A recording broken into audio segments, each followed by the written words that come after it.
Android और iOS, Google pixel और iPhone, Google maps और एप्पल मैप्स, ये दो बड़ी कंपनीज दोस्तों।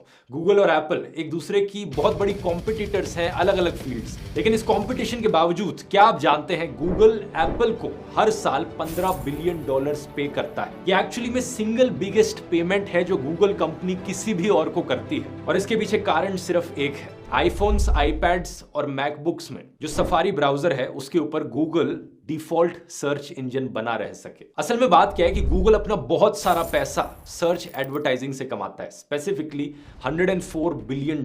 और आधे से ज्यादा गूगल सर्च पर जो ट्रैफिक आता है वो एप्पल डिवाइसेस से आता है। तो गूगल अगर ऐसा नहीं करेगा तो $50 बिलियन लूज कर सकता है। अब कंपनी का बिजनेस मॉडल ही कुछ ऐसा बन गया है कि उसे अपने कॉम्पिटिटर के ऊपर रिलाय करना पड़ता है as a main source of revenue. तो अगर किसी दिन एप्पल डिसाइड कर लेता है कि जो डिफॉल्ट सर्च इंजन है वो कोई और होगा तो गूगल के लिए ये बहुत भारी नुकसान की बात है।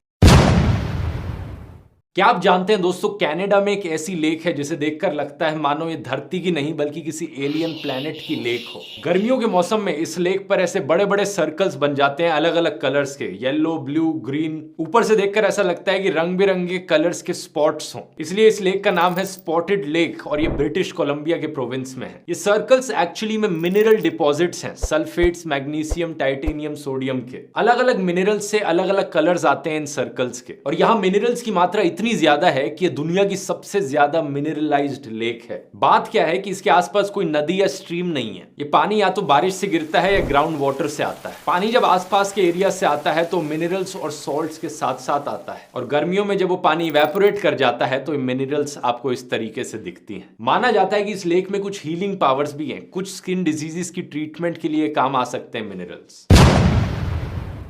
क्या आप जानते हैं दोस्तों, इंडियन इलेक्शंस में कितना पैसा खर्च किया जाता है? 2019 की लोकसभा इलेक्शंस में एस्टिमेट था कि 50,000 to 55,000 करोड़ रुपीस स्पेंड किए गए। इसमें से 10 से 12,000 करोड़ रुपए इलेक्शन कमीशन का फॉर्मल एक्सपेंडिचर था, इलेक्शंस को करवाने में जो पैसा खर्च हुआ। इसके बाद करीब 20 से 25,000 करोड़ रुपए स्पेंड किए गए पॉलिटिकल पार्टीज के द्वारा अपनी कैंपेनिंग और पब्लिसिटी में। इस पैसे में से सबसे ज्यादा पैसा खर्च किया भारतीय जनता पार्टी ने, 45% ऑफ टोटल पैसा। कांग्रेस ने किया 15 से 20% और बाकी जो बचा वो बाकी पॉलिटिकल पार्टीज ने खर्च किया। इसके अलावा एस्टिमेट किया जाता है कि 12,000 से 15,000 करोड़ रुपए सीधा कैश में स्पेंड किए गए जो वोटर्स को डायरेक्टली दिया गया। 844 crore rupees worth cash, 304 crore rupees worth alcohol, 1279 crore worth drugs और narcotics, 987 crore rupees worth gold. ये सब वो पैसा था जो वोटर्स को रिश्वत के तौर पर दिया गया।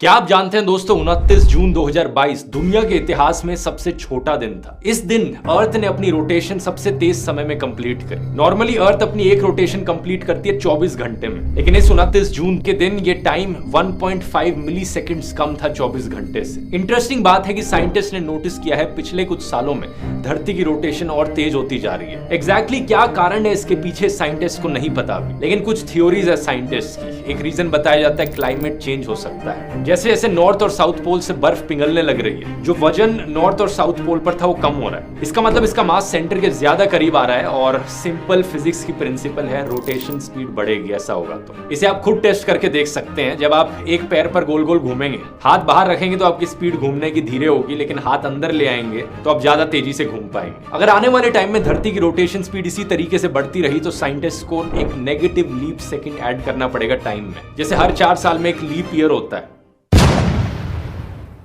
क्या आप जानते हैं दोस्तों, पॉइंट नीमो धरती पर सबसे रिमोट जगह है, यानी ये किसी भी और इंसान से, किसी भी और जमीन से सबसे ज्यादा दूर है। ये पॉइंट साउथ पैसिफिक ओशन में है और अगर यहां पर आप खड़े होंगे तो सबसे नजदीक जमीन आपके होगी आपसे 2688 किलोमीटर दूर। चारों दिशाओं में जमीन इतनी दूर है आपसे कि सबसे करीबी इंसान आपके होंगे इंटरनेशनल स्पेस स्टेशन में बैठे लोग, क्योंकि स्पेस स्टेशन करीब 400 किलोमीटर ऊपर है आपसे। जो ज्यादा पास हुआ 2000 किलोमीटर अगर आप साइडवेज जाएंगे तो, इसलिए इसका नाम रखा गया है है पॉइंट नीमो, क्योंकि नीमो शब्द का मतलब लैटिन में होता है नोबडी। हैरानी की बात यह है कि पॉइंट नीमो के आसपास आपको ज्यादा मछलियां या कोई सी क्रीचर्स भी नहीं मिलेंगे, क्योंकि बड़ा सा रोटेटिंग करंट इसके आसपास घूमता है, जिसकी वजह से न्यूट्रिएंट रिच पानी इस जगह पे आ नहीं पाता, तो मछलियों के लिए कोई ज्यादा खाना नहीं है। अब क्योंकि ये धरती पर किसी भी और जगह से इतना दूर है, साइंटिस्ट इस पॉइंट का इस्तेमाल करते हैं पुरानी सैटेलाइट्स को गिराने के लिए। बहुत सी खराब और पुरानी सैटेलाइट्स को लाकर इसी जगह पर गिराया जाता है। इनफैक्ट इंटरनेशनल स्पेस स्टेशन का जब यूज खत्म हो जाएगा तो उसे भी यहां लाकर गिराया जाएगा।